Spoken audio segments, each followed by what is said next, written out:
see if you can shift that relationship with discomfort. See if you can shift that relationship with pain and see it instead as your very intelligent organism communicating with you that you have outgrown something or that it's time to accommodate in a different way, and see what that changes for you. Hi guys, and welcome to the House Call Vet Cafe podcast. I'm Dr. Eve Harrison. I'm a full-time integrative concierge house call veterinarian in Los Angeles, and I help other vets to build their unique mobile practices on their terms. This podcast is for and by house call and mobile veterinarians, so it is meant to give our community a platform to connect, to share our stories, to lift each other up, and to support each other. Most of us work solo as lone wolves, right? So for me, it's been really powerful to be able to physically hear the voices of my colleagues from all over the world and to get a chance to feel that we truly are part of a community of very real other human beings who get it. While you may be alone in that little bubble of your own vehicle when you're on the road seeing patients, I welcome you to join our community by tuning into our own podcast when you're on your way to your next house call. Whether you're a super experienced house call vet with 30 years of experience, you're a brand new prospective house call vet just looking to get started, or you're house call curious, there will be something for you in this podcast.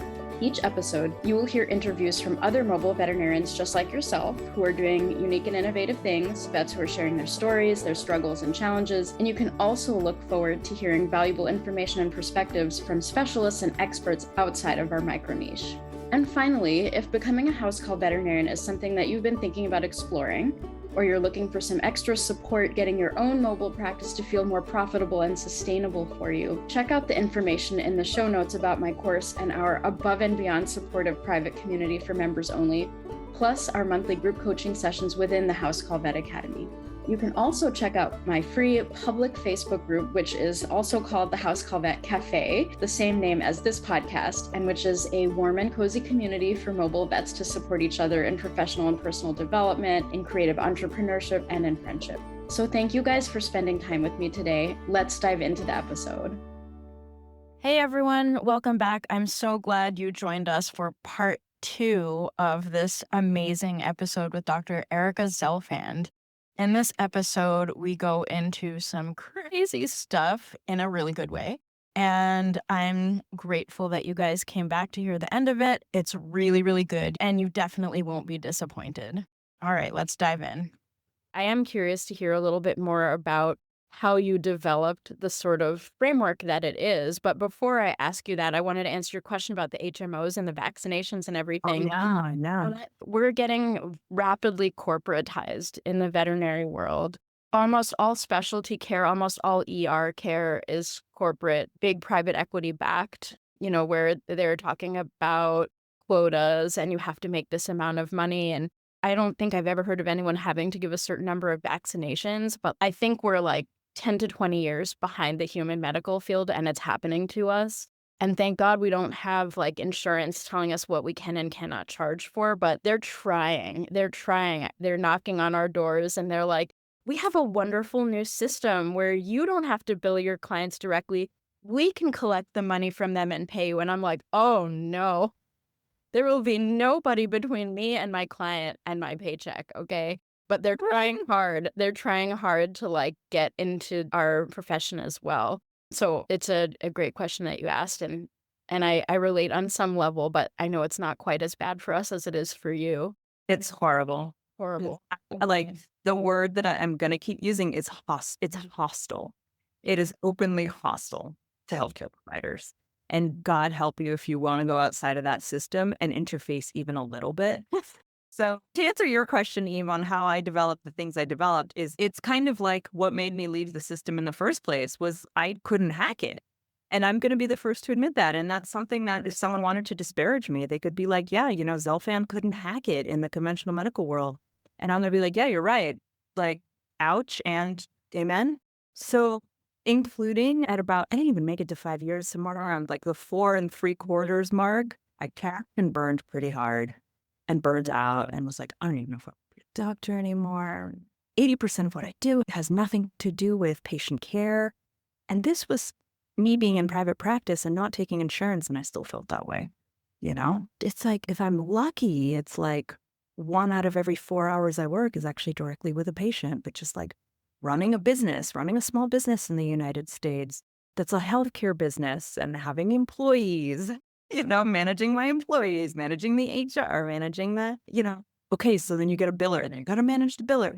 And it's this business cross training that we didn't get in med school. I was doing good enough at it. I was doing okay, but I wasn't enjoying it. I just wasn't liking it. And it's like, wait a minute, this isn't why I went into medicine. And now there still is a lot of grunt work. There's a lot of the I don't want to, especially, we're recording this at the end of the year. Right now, I am up to my eyeballs in QuickBooks nonsense. Like, you because, do your own bookkeeping? Are you kidding me? well, I have a lady who helps me, but I was like, I'll save some money. I'll do it myself and just bring you in for the top stuff. And she's like, Zelfand, what's going on over here and over there? And you completely misfiled this. And I noticed that and then I used Gusto for my payroll, but like Gusto did something wrong. But, there's still, even like, I graduated more than 12 years ago now. And there's still the pieces that are just going to especially end of the year, make me angsty and go, this isn't why I became a doctor. And I think I'm just going to have to accept that that's part of it. But over the years, every time I've hit a spot where I've been like, I don't even want to do this anymore. It's like, okay, stop, reassess. Or hit a point where I feel like my patients are annoying me, where my attitude towards my patients is, oh, what do you want? Yeah. Leave me alone. As opposed to like, hey, you're suffering. How can I help you? When I see that shift, it's when I know I got to change something. And it's usually a boundary, like I got to increase my rates or reduce my calendar availability or hire that support person that I don't think I can afford, but I actually can, or make a handout. There was a point where I'm like, if I have to explain leaky gut to one more person, make a handout, Zelfand. Make a handout on leaky gut. Make a video. Next time it comes out, give the person a handout. Send them the video. Like working smarter, not harder, essentially. I hated hounding people for money. Hey, you still haven't paid me. New system, you pay at the time of booking in full. Bravo. The problem, you email my secretary. I don't want to be arguing with people about money. That's not why I wanted to listen. I just want to show up and be the doctor and the teacher and the really bad stand-up comedian.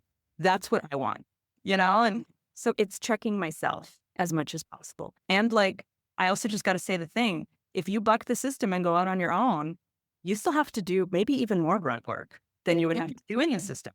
And sometimes that's the cost of doing business, to have more freedom in how you work with your patients. And sometimes it's worth it and sometimes it's not. For me, it's been worth it.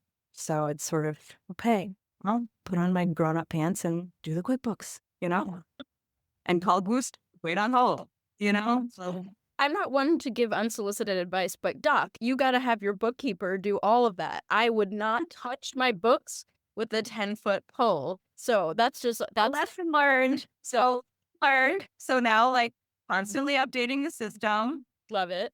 Yeah. spending the freaking money, and I'm not doing it anymore. I've been doing my books for almost 12 years, but running a nonprofit's a different thing. It's a whole different set of rules, and I don't really feel like learning it, frankly. I'm so impressed. I'm beyond impressed. And it's really interesting, all of these issues of the sort of the grunt work or the admin type of work. All of us house call vets also struggle with those exact same things. I have people come to me that are like, well, I want to start a house call practice, but I don't want to do that. And I'm like, well, you will do that, or you'll outsource it, or you'll learn how to do it very efficiently. But most people find the freedom far outweighs the pain in the butt of figuring out your system and how not to be annoyed at the books and all the paperwork and things like that. And that ends up being sort of one of the main reasons that I formed my House Call Vet Academy, because I remember being like, I hate my life, even though I actually love my life. I love my life, but I remember that being such a sticking point, and I was like, oh my God, there are ways to work with this. And I love how I see the little things that you have in your practice that I can see that this is a really efficient way to do that. And, the human doctor is using this technique that could be translatable to veterinary work. And I've adapted a couple of your things. Let me tell you what. You gave me permission, so I didn't just steal it, but I remember that you have this amazing friends and family policy, because often, who is the one that is banging down your door when you really are not on call or you're really not working? Who are the people that feel the most entitled to your brain and your time and your emotional energy often? Acquaintances. Usually it's acquaintances who don't know you that well. It's a little different with family, but like often it's friends and family who just really don't understand what it takes to show up fully and hold space for whatever is going on, especially if it's like catastrophic, which hopefully it's not catastrophic, but the fact that, people kind of have some sense of entitlement to people like us who are a resource. We're a resource for people Yeah. in times of need. And we have our personal phone numbers. And they have our personal phone numbers. And I just love that you had a very specific policy to address that. And it's something like, when we were out in public, I will not answer these questions. I will answer these questions if you schedule an appointment. Like, I've had policies like that, but I never had it in this. Even after they sign that thing being like, yeah, I'm not going to text you about medical stuff. I'm going to use your patient portal. Then they text me about medical stuff. And then I have that power of, okay, I'm training my puppies. The puppies heard no, but they only heard no once. And they need to know that I really mean it every time, right? And Really cohesive, like, I'm addressing this problem with this document right now, and y'all will be signing off on it. oh yeah, they get it with their new patient paperwork. Yes. Great. It's great. I was like, this is beautiful boundary work. I mean, it's just so good. But it's also on me to keep enforcing it.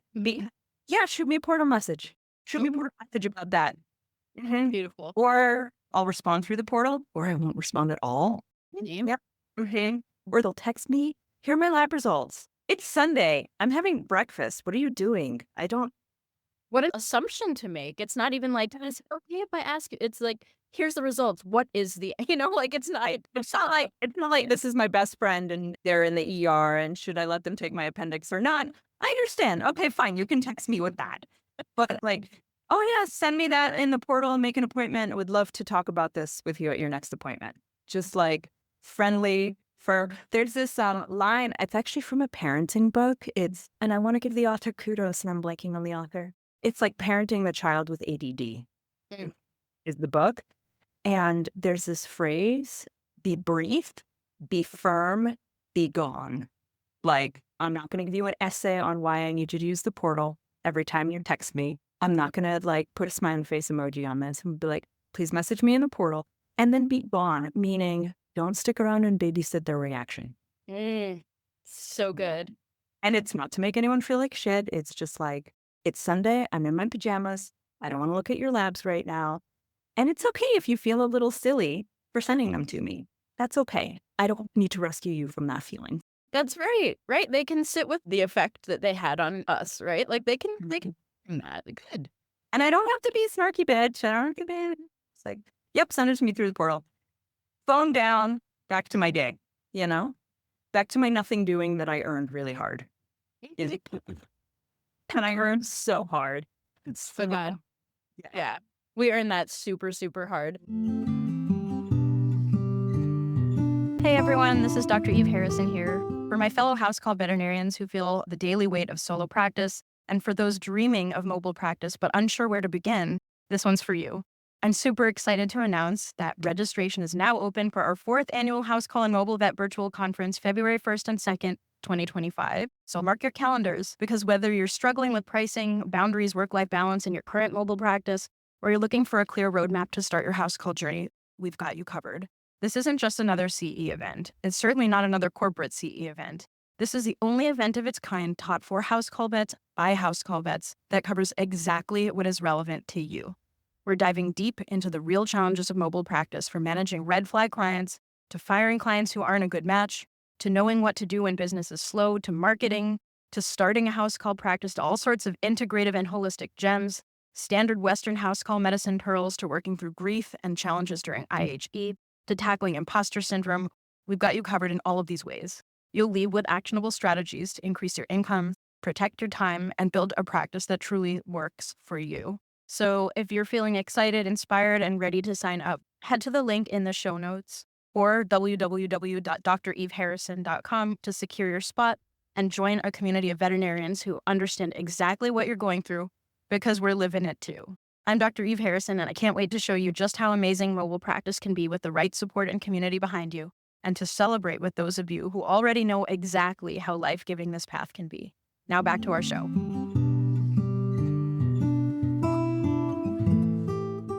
Okay, so oh my God, I could talk to you for like ages and ages. I have like a couple really pressing questions on my mind that I want to like hard pivot to make sure that we can get to them. So coming back to the root cause of things, you helped me with my acid reflux. TMI again, I know. Vets prescribe PPIs, H2 blockers like it's our job. I mean, it kind of is, but it kind of isn't, right? So anytime there's a GI anything, the animal goes on Pepcid, the animal goes on Prilosec, omeprazole, esomeprazole, whatever. And I did the same for myself. Like, I'm stressed out, I'm having acid reflux, pop some pills. And I told you about this during, I think it was our first ever session. And you were like, hey, do you have any baking soda in your house? Or like the baking, right, as a baking soda test. Can you tell me, so we don't talk about, like the acid reflux or like dealing with hydrochloric acid in the stomach in the veterinary paradigm the way you think about it. If it's acid coming up, it must be too much acid. So you have to suppress the acid. You shared with me a root cause type of situation and what may actually be going on for a lot of us. Like a lot of us vets are stressed out and have acid reflux, so I think we're on, So this is another example. Acid reflux or gastroesophageal reflux disease, GERD, is one of those other things that's just because it's super common doesn't mean it's healthy and doesn't mean it's normal. And when I first started my practice, I actually would go to Costco for whatever reason, and then I would leave my business cards tucked into the pyramid. There was a pyramid of Prilosec, which is leave my cards tucked in there, like here, there, and everywhere. First of all, I mean, I can't speak to veterinary. I can only speak to, the humanoids, but you're not supposed to take that drug for more than 2 weeks at a time. And we've got people who have been parked on that drug for years, including kids. And now we're getting more evidence that that's probably not a great thing. So let me say, before I talk about solving the problem, let me explain why it's a problem. First of all, those drugs work by knocking out hydrochloric acid production. That's the acid produced in your stomach.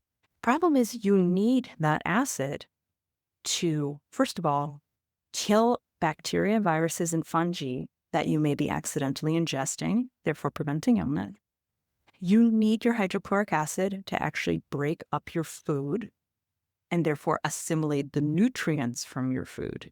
And so now we're seeing correlation between low levels of hydrochloric acid and low bone density. Low levels of hydrochloric acid in adulthood, then into the elder years, associated with dementia. You need hydrochloric acid, and anyone who says otherwise doesn't know what they're talking about. So that's the risk of harm that we're taking here is we need to assimilate our nutrients. Nutrients are super important. And as it is, most people in North America are eating a crap diet with not enough nutrients in it. So the tiny bit of nutrients you are getting, please make sure you absorb them, right? And we're not absorbing. And so, to what you said earlier, Eve, is we think, okay, what is reflux? Okay, hydrochloric acid is the stomach acid refluxing or traveling back up into the esophagus, irritating the esophagus. All right. And that can cause harm too if we don't treat it, because then we get, dysplasia of the esophagus, we get Barrett's, and eventually esophageal cancer, right? So we don't just want to be like, oh, Brandon Barrett, your esophagus burns, sorry. No, we do want to do something. So in some cases, very rare, but some cases, the cause is that the stomach does produce too much hydrochloric acid. But in the majority of cases, at least in humans, so I can't speak to vets, but the issue isn't that the stomach has too much acid. The issue is that the acid is splashing back up into the esophagus. And why can it splash back up into the esophagus? At the end of the esophagus, there is the lower esophageal sphincter, and that's a muscle that at rest is closed. And it opens when you eat food to let the food pass in your stomach, and then the lower esophageal sphincter closes, and then the acid can bust up your food. It's called LES for short.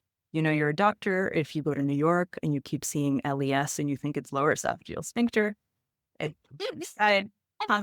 friend texts me, they're like, "You want to have dinner in the LES?" I'm like, "No." So what happens if the LES tone is weak? If you've got a flabby LES, then as the stomach churns out that hydrochloric acid to bust up the food, that acid's going to splash up into the esophagus. And so we focus less on the acidity and more on the LES tone. What are the things that weaken LES tone? Those are the things we need to cut out. What are the things that strengthen LES tone? Those are the things we want to call in. We also want to make sure that there's not a structural issue like a functional hiatal hernia. That's where, laying on hands is nice. You can't do that virtually, but some people just need like a gentle myofascial release around the stomach, and that can help. But in terms of things that weaken the lower esophageal sphincter, it's everything that we love doing. It's coffee, chocolate, Coca-Cola, other pop, refined sugars, smoking, spicy food, acidic food like tomatoes, like things we know. And then there's kind of this random one, which is peppermint. Peppermint relaxes the lower esophageal sphincter also. And that's actually comes from cultures where it's polite to burp after a meal. They would have an after dinner mint to help relax the LES so that they could burp and compliment the chef. That's where we get the after dinner mint from. So, and this is that list I just rattled off is like America's favorite food, essentially. So we're eating a lot of the stuff that's giving us flabby muscle tone in the LES. It's also giving us flabbiness elsewhere, but let's focus on the LES. And then things that increase LES tone, okay, irony of ironies, is stomach acid. If you can raise your level of hydrochloric acid, it will create a reflux in the LES, and reflexively the LES tightens harder when your stomach's working. So it's kind of like, oh, I got to get my act together. There's a lot of acid in here, and then it tightens up. And so this is where, conventional doctors roll their eyes and say naturopaths don't know what they're doing. They're harming patients, blah, blah, blah. Because usually my treatment for reflux is increase your stomach acid. It's herbs or supplements, or even just sometimes a swig of apple cider vinegar and some water before you eat. It's things to increase your stomach acid level, which seems like up is down and left is right, right? It seems opposite. Counterintuitive. Yeah. Counterintuitive, but we got to keep asking why. What causes reflux? Okay, hydrochloric acid being in the esophagus. We can't stop there. Why? But why does the hydrochloric acid get into the esophagus? Right? Then if we pull that thread, it's like, oh, because there's weak lower esophageal tone. Why is there weak lower esophageal tone? Right? And then taking it back and back and back from there. And then if we go even farther back, oh, because there's not enough hydrochloric acid. Why isn't there enough hydrochloric acid? Because this person eats lunch in their car. They don't sit down for meals. They eat too fast, right? Whatever, right? And this is where the lifestyle support comes in, which nobody wants, but everyone needs.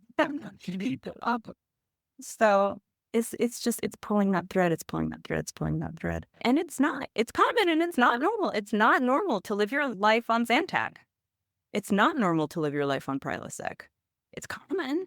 You're not a bad person if you're doing it, but you're not supporting optimal physiology and health. Mm-hmm. So, yeah, I piss a lot of people off with what I say. Likewise. Especially parents. So they're like, and no parent wants their child to suffer, and no parent wants to hear, yeah, your kid is sick and it's your fault, right?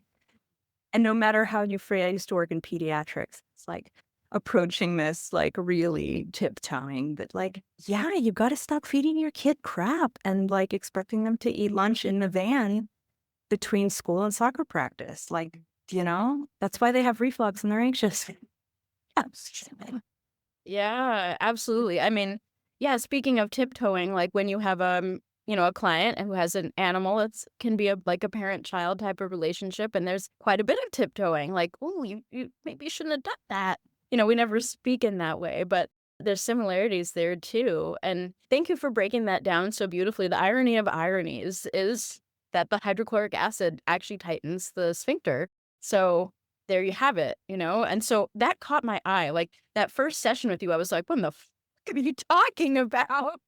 And I was like, but I also trust you. And I'm going to ask you what this is about. But I know that it's very, like, it's extremely counterintuitive. And I always remember that. I'm like, this is really fascinating. This is absolutely fascinating. And now I think twice when I prescribe an acid blocker of any kind for animals. Like, the physiology could be different. That we don't know. Like you said, you're talking about human beings and, I'm working on dogs and cats and goats and whatever. That's a whole other room and situation. But mm, so kind of like in the line of back to lifestyle, the psychedelics, looping those back in, that has a connection to lifestyle. And here's the real hard pivot that I was talking about. You're a person that I really love speaking with on many levels, but another one of the levels that I haven't mentioned is that we share an ethnic background and that we're both Jewish women here in the United States with not such a long history of being in the United States with our families and things like that. And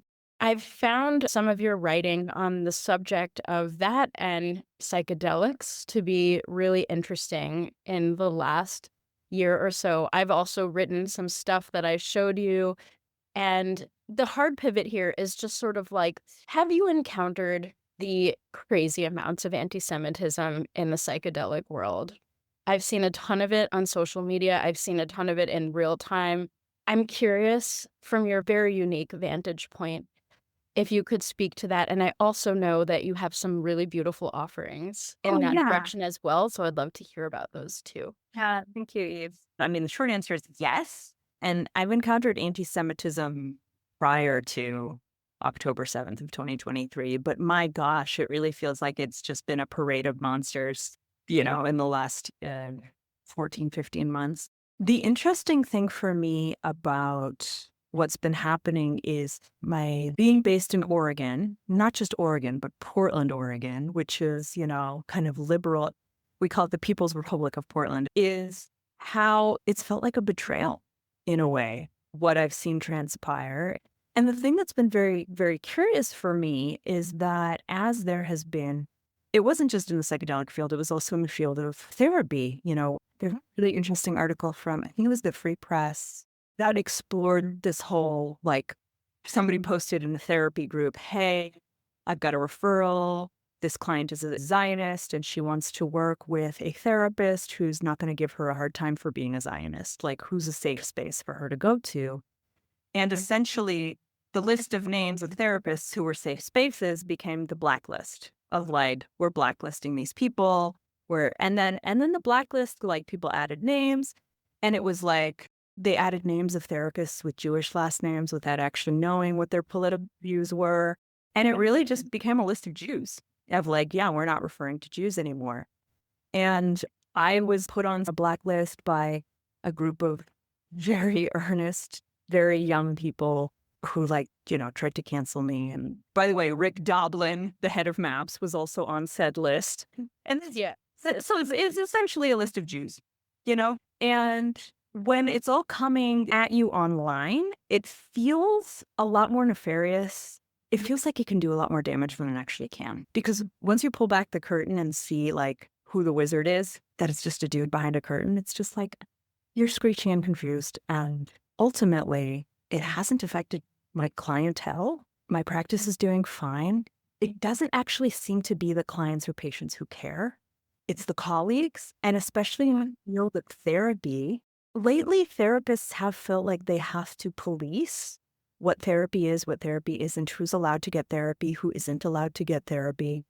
Now we're only listing therapists who think Israel is a genocidal colonialist enterprise. And it's like, okay, wait a minute. I think that our field, we got to take a look at the way in which we police each other and we police our prospective clients. So again, I felt a little bit of, like, some screechiness on people trying to police me, but it's like, listen, if I was someone who was policeable, like, I wouldn't have gone into naturopathic medicine. I wouldn't have left the conventional model. I wouldn't have psychedelics in the first, like, that ain't it ain't happening. And the flip side has been that I've had a lot more Jewish patients come into my practice, which, okay, fine, it's good for business, but I don't think that's a good thing, right? Because Jews don't count when it comes to discrimination and diversity, and they should.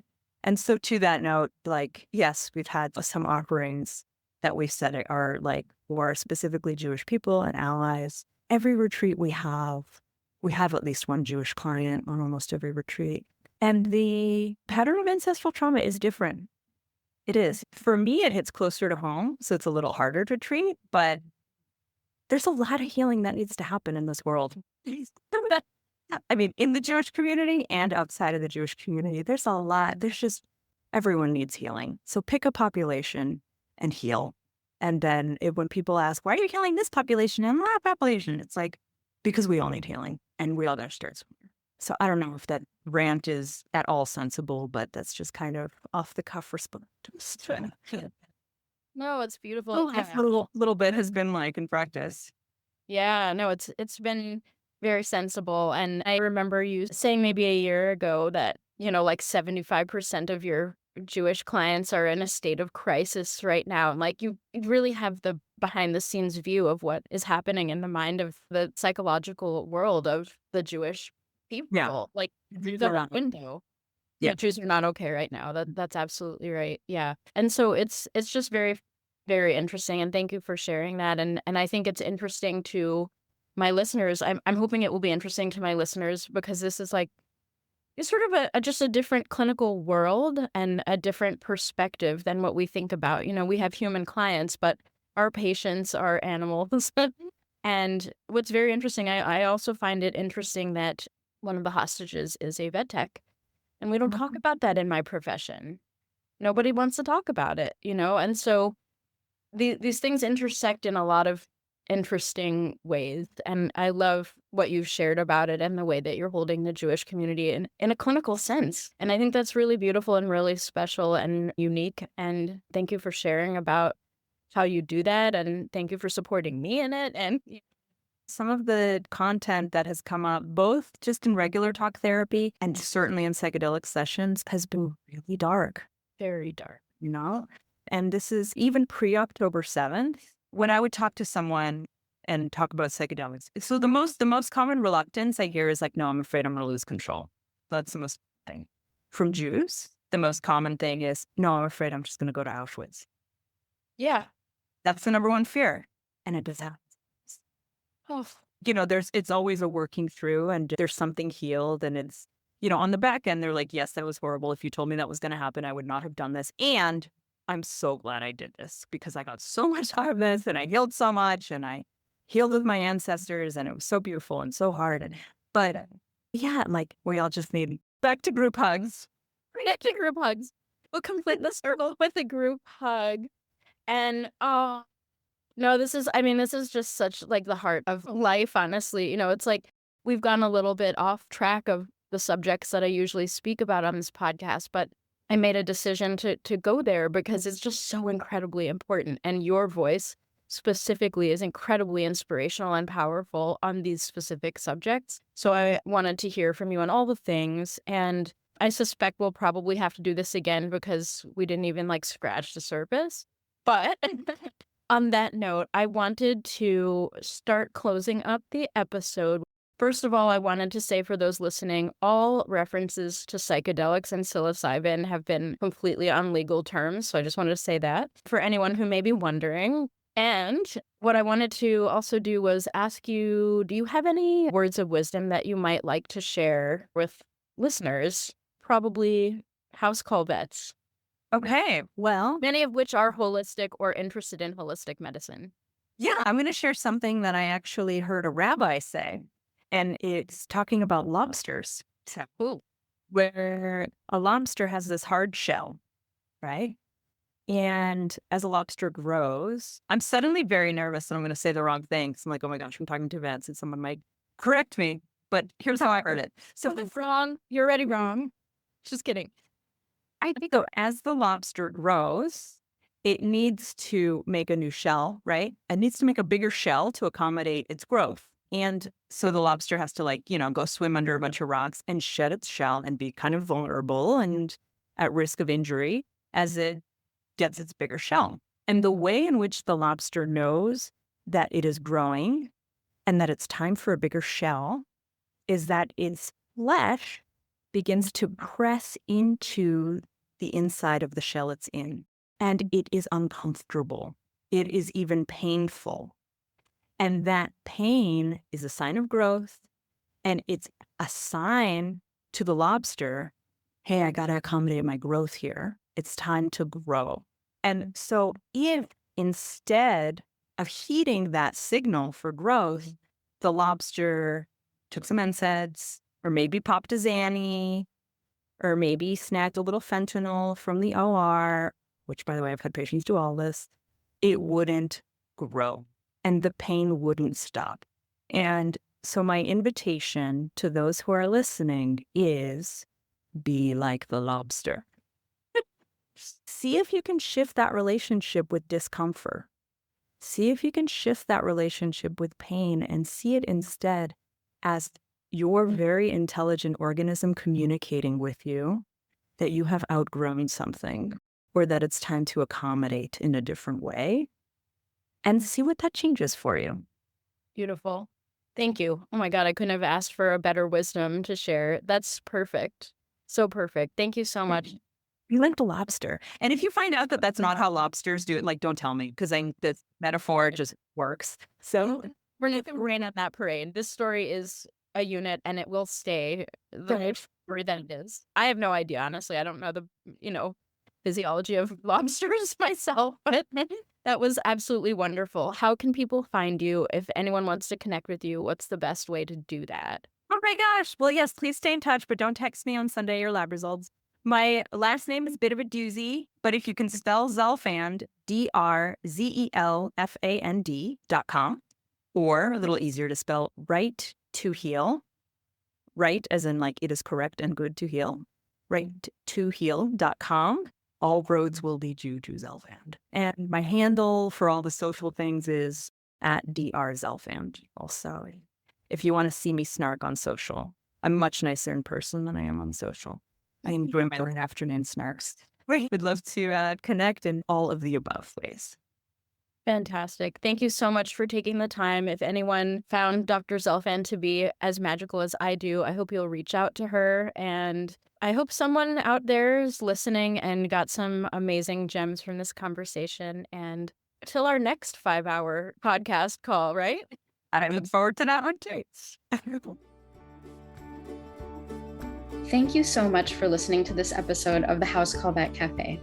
If you enjoyed this episode, then hit the subscribe or follow button on Apple Podcasts, Spotify, Google Podcasts, YouTube, or wherever you listen to podcasts so you never have to miss an episode. This podcast is made specifically for you, so don't be shy if you'd like to reach out and let me know your thoughts on this episode. You can find me on Instagram and Facebook as The House Call Vet Academy, where I also share more valuable content. If you're interested in learning more about consulting for House Call Vets or the House Call Vet Academy online course and community, please click on the link in the show notes. Have an amazing rest of your day, and I can't wait for you to join us for our next episode of the House Call Vet Cafe.